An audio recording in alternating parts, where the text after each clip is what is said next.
என்னப்பா ஏன் எமோஷன் ஆயிட்டே? எத்தனை தொகுதி ஜெயிப்பாருன்னு நினைக்கிறீங்க?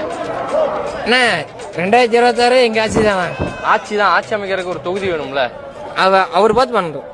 அவர் பார்த்து என்ன பண்றாரோ, யாராவது எந்த போஸ்டிங் கொடுக்குறாங்களோ கொடுப்பாரு. போஸ்டிங் கொடுப்பாங்கண்ணா. இப்போ ஓட்டு போடுவாங்களா மக்கள், ஓட்டு போட்டு ஜெயிக்க வைக்கணும்ல. தொகுதி நம்பர் இருக்குல்ல, எத்தனை நம்பர் ஜெயிப்பீங்கன்னு நினைக்கிறீங்க?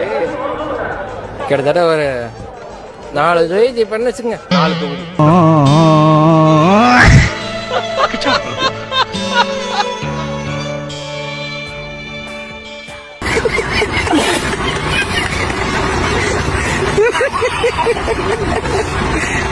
பலத்த குறிகளை ஏற்கனவே பொழந்திருக்கேன். இப்போ பஞ்சாயத்தை துவங்குறதுக்கு வந்திருக்கேன். ரோலரக்கன் நான் ரோலரக்கன், ரோலரக்கன் நான் ரோலரக்கன். என்ன மாமா ஸ்டார்ட் பண்ணலாமா? டிவிக்கு தான் ப்ரோ. எங்க அம்மாவே அடிச்சான் ப்ரோ. அந்த காசு கூட எங்க அம்மாவை நீங்க அடிச்சிட்டு வந்தோம் ப்ரோ. அந்த கடிச்சு துப்புனா கன்னியாகுமரி விடுவாமா? அந்த காசு எனக்கு தேவையே இல்லை. அவங்க கொடுக்குற காசுல தான் நாங்க வாழ்ந்த கௌசியம் இதே கிடையாது. முடிச்ச மொன்னா நாயி அந்த முக்குல போய் உட்கார்ந்து பிச்சை எடுக்க போகுது. அதுக்கு லவுட்ட பாரு, சவுண்ட் என்னமா குடுக்குதா இது? அந்த காசு கூட எங்க அம்மாவை நீங்க அடிச்சிட்டு வந்தோம் ப்ரோ. இவனோட கட்சியில குக்கி குமார், பங்கு குமார், வெல்டிங் குமார்னு பார்த்து அவரை தூக்கி புத்தா அல்ல முடிச்சேக்கான். இந்த சப்ப குமார் இவன்ட்டுள்ள தாங்க முடியல. எல்லா அமைச்சர்களும் பேச ஆரம்பிச்சிட்டாங்க. இப்ப காங்கிரஸ் சாதாரணமா எடுத்துக்கிட்டு பேசுறாங்க. இதை கேட்டுக்கிட்டு சும்மா இருக்கவே நான் கிடையாது. மேடம் இது ஆக்ஷன்.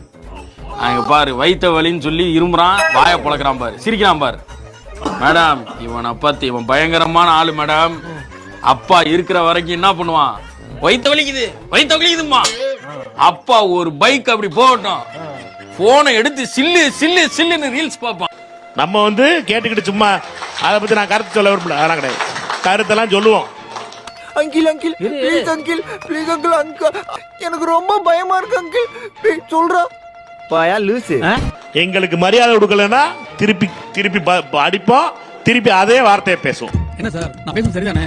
வாழ்க்கையில மானம், மரியாதை, நேர்மை இந்த 3 தூக்கி திரியுங்க எல்லாம் சோத்துக்கு விரல் சுப்பிட்டு தான் சார் போனேன். உங்களை பார்த்தா அந்த 3 ஐட்டத்தை தூக்கிட்டு திரியிற டம்மி பீஸ் மாதிரி தெரியுங்க சார். தூக்கி போடுங்க, வாழ்க்கையில எங்கேயோ போயிடுவீங்க. உன் பேர் என்னப்பா சொன்ன? கவரிமான் ராஜா. நீங்க இருக்க வேண்டிய ஆளே கிடையாது. எனக்கு சார் இருக்கணும், இருக்கவே கூடாது. What is the meaning sir? அதனால மரியாதை காங்கிரஸ்காரனுக்கு கொடுத்தீங்கன்னா நாங்க மரியாதை கொடுப்போம், அவ்வளவுதான். இல்லைன்னா எம்பின்னு சில பேர் போட்டுக்கிட்டு இருக்கேன், நீங்க எம்பி எங்களை வச்சு தானே ஜெயிச்சியனு. நான் திருப்பி எம்பி நிக்க போறது இல்லையே. பஞ்சாயத்துல வந்து நான் பஞ்சாயத்துல பேசுறேன். பெரிய மனுஷங்க பேசுறப்ப பேசுற குத்திடுவேன். நீங்க பாத்துங்க பரிசு என்ன மரப்பு. நான் விருதுநகர்ல எம்பியை நிக்க போறது இல்ல. எதுக்கு? என்னைய பொறுத்த மட்டும் என் கட்சி முக்கியம். என்னைய பொறுத்த வரைக்கும் எம்பி மண்ணாங்கட்டிலாம் ஒரு மயிர் கிடையாது எனக்கு. இந்த மானிட்டாவது எம்பியா அவன் ஓட்டு கேட்டு வரல, வந்தாலும் செருப்பு கட்டு அடிக்கவன. அவன் ஓட்டு கேட்டு வரல, நன்றி சொல்லியும் வரல. நன்றி கேட்ட எதுக்கு வராம உட்காந்துட்டு டெல்லியில உட்காந்துக்கிறான். அவன் பொண்டாட்டி உள்ள கூட டெல்லியில இருக்கு. இந்த போய் அங்க உட்காந்துக்கிட்டு அறிக்கை விடுத்துக்கிட்டு அந்த சுட்டுங்க. எங்க அம்மாவுக்கு நீயும் மருமகனா, அடவாடா சீக்கிரம். என்னடி ஆட்டுக்கறி வேஷம் போட்டுக்கிருக்க? நீ என்னடா குரங்க மாட்டேன் படாத. Happy birthday to you, happy birthday to you, happy birthday to you.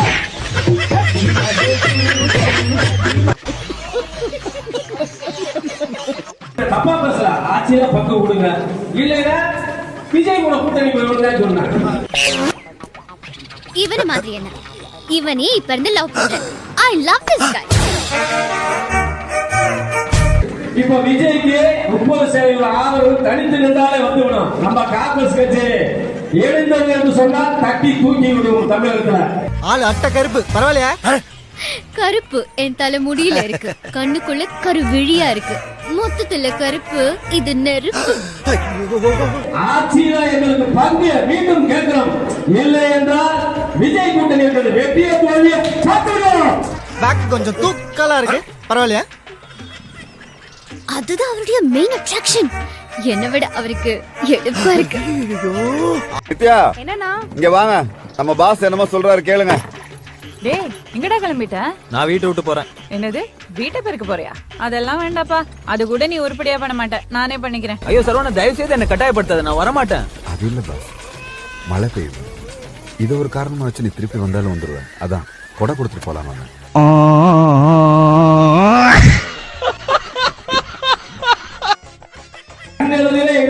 AIADMK BJP கூட்டணி இப்போ விஜய்க்கு 30% ஆதரவு தனித்து நின்றாலே வந்துவிடும். நம்ம காங்கிரஸ் கட்சி எழுந்தது என்று சொன்னால் தட்டி தூக்கி விடுவோம் தமிழகத்துல. நீ கத்தி எவ்வளவு விட்டாலும் சரி, கதிரி ஆளுதாலும் சரி, 5 பைசா கிடையாது. நான் விதவிதமா எத்தனை பேர்த்த சாச்சிருக்கேன் தெரியுமா? நீ இடம் முடிச்சிடாரு. நம்பர் 1. நம்பர் 2, நீ ஆல்பத்தை கட்டினாலும் சரி, அளப்புறையை கொடுத்தாலும் சரி, 5 பைசா கிடையாது.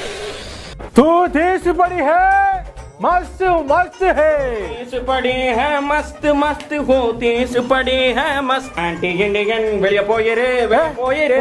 Tamilisai sir ji Tamilisai no I will take care. ठीक है ஓகே. தப்பா பேசல, ஆட்சியில பங்கு கொடுங்க. இல்லைன்னா விஜய் கூட கூட்டணி போய்விடுதா சொன்னாங்க. இப்போ விஜய்க்கு 30% ஆதரவு தனித்து நின்றாலே வந்துவிடும். நம்ம காங்கிரஸ் கட்சி எழுந்தது என்று சொன்னால் தட்டி தூக்கி விடுவோம் தமிழகத்தில். காங்கிரஸ் நண்பர்கள் வந்து ஒரு சில பேர் இருக்காங்க. இப்ப ஏன் நானே பேரை சொல்றேன், மாணிக்க தாவூர் இருக்காரு, ஜோதிமணிலாம் அவங்க எம்பி ஆயிட்டாங்க. அதனால இந்த வரவி எம்எல்ஏ ஆனா ஆகலன்னு சொல்லி அதுல பங்கு வேணும் இதுல பங்கு வேணும்ன்றான். இதெல்லாம் தலைமை புரிஞ்சு அடுத்த வீக்களுக்கு சீட்டே கொடுக்க கூடாது. ரவுடியாப்பா, நான் யாரும் தெரியாம பேசிட்டு இருக்கேன். நீயே சொல்லு. நீ கடை வச்சிருக்க தொகுதியோட ஒரு பகுதியா நானு. இது சும்மா கப்பி. கொஞ்ச நேரம் நின்று ஊழ சவுண்ட் விட்டுட்டு குடிச்ச டீக்கு காசு கொடுக்காம போயிடுவான், அவ்வளவுதான். நம்ம கொடுக்க விடக்கூடாது, இல்லைன்னா நம்மளால அதுக்கான வேலையை பார்ப்பாங்க. ஏன்னா எதுக்காக சொல்றேன்னா, ஒரு நம்ம உணர்வோட நம்ம இல்லைன்னா இந்தியா கூட்டணியே கிடையாது. தலைவர் வந்து டெல்லியில நிக்குதுன்னா அதுக்கு ஒரே காரணம் மாண்புமிகு அண்ணன் ஸ்டாலின், 2வது மம்தா பானர்ஜி, அகிலேஷ் யாதவ். நாங்க 3 பேர் தான் மெயினா இருந்து இந்த இந்தியா கூட்டணியை காப்பாத்திக்கு இருக்கோம். ஆனா இந்த காங்கிரஸுக்கு நல்லா போனா அந்த சொன்னா தப்பா போயிடும். 3000 ஓட்டு 4000 ஓட்டு மட்டும் தான் இருக்கு, ஆள் கிடையாது.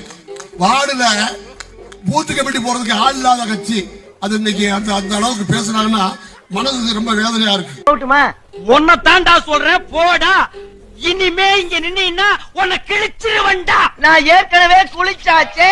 ஐயோ, இந்த வீட்டுல எத்தனை பேரும் குளிக்கிறது? அட போகா. நம்மள போறீங்க விஜய்.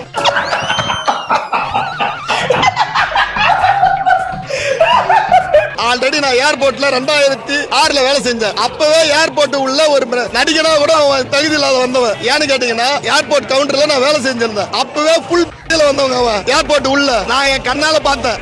நாங்கெல்லாம் பச்சையா ராவா 2 பாக்கெட்டை உடச்சி சாப்பிட்டு அட்ட நேரத்துல கன்மார் நிக்கிறோம்டா. அவனை யாருமே மதிக்கலங்க. முதல்ல அவன் நல்லா வந்தா தானே மதிக்கிறதுக்கு. அவன் வந்தா ஃபுல் வரான். அரை மென்டலுங்க அவன். அப்ப ஒரு அரை மென்டல், அவன் ஒரு அரை மென்டல். யோ, என்னையா சொல்ற? அதுக்கு அடிமை, பொம்பளையில அடிமை. உங்களுக்கு அசிங்கமா இல்ல? எப்ப பாரு பத்தியே பேசிட்டு இருக்கீங்களே. ஒரு துணை முதலமைச்சர்னு கொஞ்சம் கூட அவருக்கு தலைகணமே இல்லைல்ல. சாதாரண செருப்பு போட்டுட்டு ஆடி லான்ச்ல கலந்துகிட்ட உதயநிதி ஸ்டாலின் ஒரே ஒரு செயல் எல்லார் மனசையும் தொட்டுட்டாருங்க. அதாவது அவர் முதலமைச்சராகி ஆகஸ்ட் 15ஆம் தேதி கொடியேற்றுறதுக்கு வரும்போது தலைமை செயலாளர், டிஜிபி, லெப்டினன்ட் கர்னல் எல்லாம் காத்திருப்பாங்க. ஆகஸ்ட் 15க்கு பிறகு அக்டோபர் 15க்கு வருவார். அதே மாதிரி சிபிஐல கேட்டிருக்காங்க, என்னங்க இந்த மாதிரி பிரச்சனை ஆயிடுச்சு, 41 பேர் இறந்துட்டாங்களே, என்ன சிக்கல்னா, எனக்கு தெரியாது சார், நான் இட்னு வர்றது இட்னு போறதுதான் சார் எனக்கு வேலை சார்.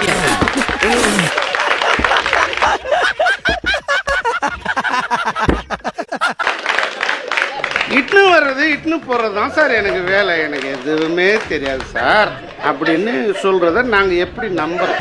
ஏன்பா என்னப்பா இந்த துரு பிடிச்ச தலையன் பச்சையா புளிவிட்டு போறா? இது புளிய மரம்பா. நதிமூலம் ரிஷிமூலம் எல்லாம் ஆராயக்கூடாது, அனுபவிக்கணும். ஏன்பா புளியம்பழம் எல்லாம் தொங்கிட்டு இருக்குதுப்பா. அது ஞானப்படும். இந்தியாவிலேயே மிகப்பெரிய எய்ம்ஸ் தமிழ்நாட்டில் முதலில் வரக்கூடியது மிகப்பெரிய எய்ம்ஸ். 220 ஏக்கர், கிட்டத்தட்ட 24 லட்சம் ஸ்கொயர் ஃபுட் பில்டிங், 900 பெட்டை கொண்டது, 150 மிக கொடிய நோய்களை காக்கும் அந்த ஒரு 150 பெட்டை கொண்ட ஒரு மிகப்பெரிய பில்டிங் வந்து ஓவர் நைட் வராதுங்க, அதுக்கு டைம் ஆகும். 7 வருஷமா? இடியே ஆனாலும் தாங்கி கொள்ளும் இதயம். அவர் அந்த கூட்டத்துக்கு வந்திருக்காரு, அவர் நிர்வாகி இல்ல, நிர்வாகிகள் மட்டும் தான் பாஸ் கொடுத்திருக்கோம்.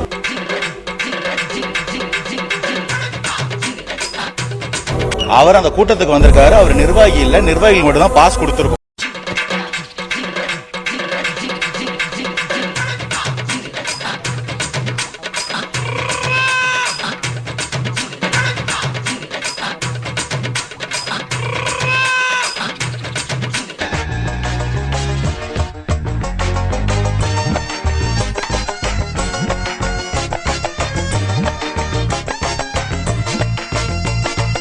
உருப்படுவீங்களாடா? உடம்பெல்லாம் புண்ணா போகுண்டா, புண்ணாக்குங்களா? பாதர உன்னதான் சொல்றாரு. விசில் அடிச்சா கூட்டம் தான் அப்படிங்கறத நிரூபிச்சிட்டாரு. விஜய் சேலத்துக்கு எதுக்கு வந்திருக்காருன்னு தெரியுமாடா? தெரியும்டா, பிரச்சாரத்துக்கு தானே.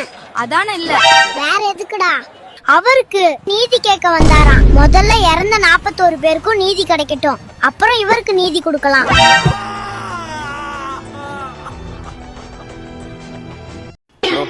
டிவியை பத்தி நான் நினைக்கிறீங்க? டிவிக்கிறத பத்தி என்ன ப்ரோ நினைக்கிறேன்? தப்ப கூட நான் வந்துடுவேன் ப்ரோ, ஒரு 3 மணிக்கெல்லாம் வந்துடுவேன் ப்ரோ. ஒரு 3 to 4 மணிக்கு டீ கொண்டு தான் நல்லா இருக்குன்னு நினைக்கிறேன். நம்ம தப்ப குளத்துறப்பெல்லாம் பாத்தீங்கன்னா பூரா நிறைய கடையில வந்துருச்சு வளர்ச்சி. பூரா குலோப் ஜாமு, ஸ்ரீவில்லிபுத்தூர் பால்கோவா, அது இதுன்னு கண்ணுக்கு பார்க்க ஆசை. டிவிக்கு பத்தி கேட்டேன். விஜய் கட்சி தொடங்கி இருக்காருல, அது ப்ரோ விஜய் கட்சி தொடங்க ப்ரோ, அது வந்து அரசியல் தெரியாது ப்ரோ. யாருக்கு? விஜய்க்கா? மடக்கு ஊதின்னு சொல்றாரு. அவருக்கு அரகறாரு சவுட். அவருக்கு அட பாவியலா, அதெல்லாம் ஆளும் மயிரே இல்ல சார். இப்படி தாண்டா அசிங்கப்படுறதுனா வாழ்க்கையில. சீமானாவது ஓமானாவது அவர் பழைய சாமான் சார். இது என்ன பிரமாதம்?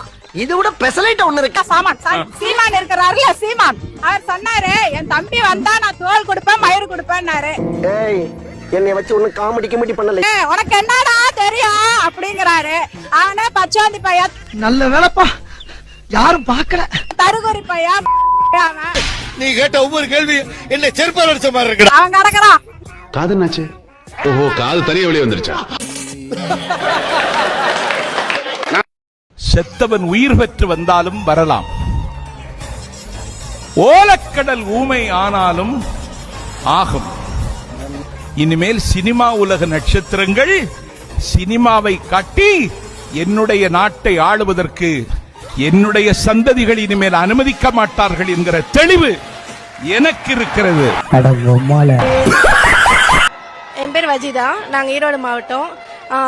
எங்களால் வந்து பார்த்தீங்கன்னா மதுரையில் பார்க்க முடியாது, கரூர் மாவட்டத்தில் பார்க்க முடியாது, ஈரோட்டிலே இருக்கோம். எப்படியா தலைவர் பார்த்துருன்னு சொல்லிட்டு நாங்கள் காலையில் விடிகாலையில் 2 மணிக்கே வந்துட்டோம். வட்டம், மாவட்டம், ரவுண்டு, உருண்டை, நீளம், அங்கதான் தலைவருக்கு இருப்பாங்க. ஐயோ, இந்த தலைவர்களோட இம்சை தாங்க முடியலப்பா. சந்துக்கு சந்து தலைவருங்கிறானுங்க, மரத்துக்கு மரம் தலைவருங்கிறானுங்க. இப்ப வாக்கியா வரப்பெல்லாம் தலைவருக்கு வந்துட்டீங்களா? இதுக்குள்ள இருக்கிற மகிழ்ச்சி எங்களுக்கே தெரியாது. அந்த அளவுக்கு நாங்க ரொம்ப அதாவது பல போராட்டங்களுக்கு மீறி வந்திருக்கோம் சார். வேலை போனாலும் பரவாயில்ல, குடும்பம் போனாலும் பரவாயில்ல, எது போனாலும் பரவாயில்லன்ற மாதிரி நாங்க தலைவனை பார்க்க வந்திருக்கோம். யார் எது சொன்னாலும் என்ன இதுக்கெல்லாம் ஓடுறியே அப்படிங்கிறது பார்த்தே ஆகணும். நான் இது பல நாள் கனவு சார். ஸ்கூல் படிக்க பார்த்ததுல இருந்து வெறியா இருக்கும் அவர் மேல, பார்த்தே ஆகணும். தூரத்துல இருந்தாவது அவர் பார்க்கணும்ன்ற ஒரு எண்ணத்துல வந்திருக்கும். ஆடு மாடு மாதிரி அவன் சொல்றதுக்கெல்லாம் தலையாட்டுங்களா? விஜயின் பரப்புரை கூட்டத்தில் ஒருவர் மரணம் அடைந்தது தொடர்பாக தற்போது வழக்கு பதியப்பட்டிருக்கிறது. எங்கடா உங்க லீடர்? சொகைய விட தான் சொல்லுவேன். என்ன கேட்டீங்க? உங்க லீடர் எங்க? அவனை பத்தி பேசாதீங்க போலீஸ்கார். ஏண்டா? அவன் என்ன பண்ண தெரியுமா? என்ன பண்ணா? இப்படி திரும்பி அப்படியே ஓட்டான் சார். நல்லா சிரிங்க சிரிங்க பாவா. ஹலோ பாவா, சிரிக்காதீங்க. தமிழ்நாடு பாஜக தலைவர் நைனா நாகேந்திரனின் பேச்சுக்கு நடிகை த்ரிஷா கண்டனம் தெரிவித்திருக்கிறார். மேலும் மாநில அரசியலில் உயர் பொறுப்பில் உள்ள ஒருவர் இப்படி பேசலாமா என்றும் அவர் கேள்வி எழுப்பியுள்ளார். எதுக்காக? ஏன் இப்படி செஞ்ச?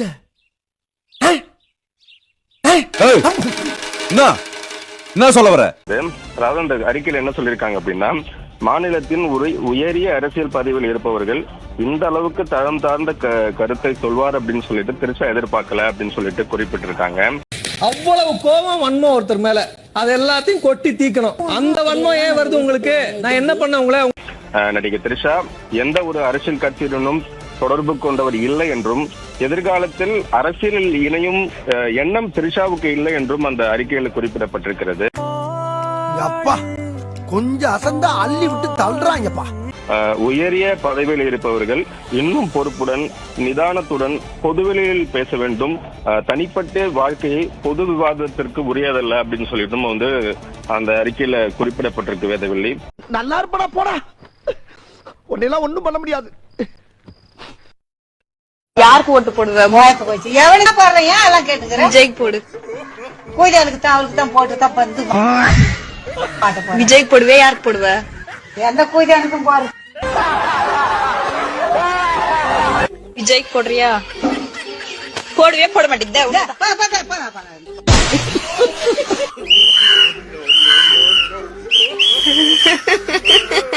வெக்கமா இல்ல உனக்கு? சிரிப்பு வருது. எப்ப சந்திச்சீங்க விஜய? சந்திக்க முடியாத இடத்தில் அல்லவா அவர் இருக்கின்றார். அப்படி ஒரு உயரத்தில் இருக்கிறார். நம்மளெல்லாம் நீசர்கள், தோஷர்கள், துஷ்டன்கள் என்று பார்க்கிறார் போலும். இவன் ஏன் இவ்வளவு சோகமா பேசிட்டு போறான்? ரஜினிகாந்த் சார் அப்படிதான், ஈஸியா உடனே பார்த்துடலாம். எங்கேயாவது தோட்டத்துக்கு போயிருப்பார், வெளியே போயிருக்கார், ஷூட்டிங் பாங்க, 6 மணிக்கு டம்மால்னு ஃபோன் பண்ணுவார். மஞ்சு பேசுங்களாமே, என்ன விஷயம் வாங்க நாளைக்கு, உடனே பேசிடுவார்.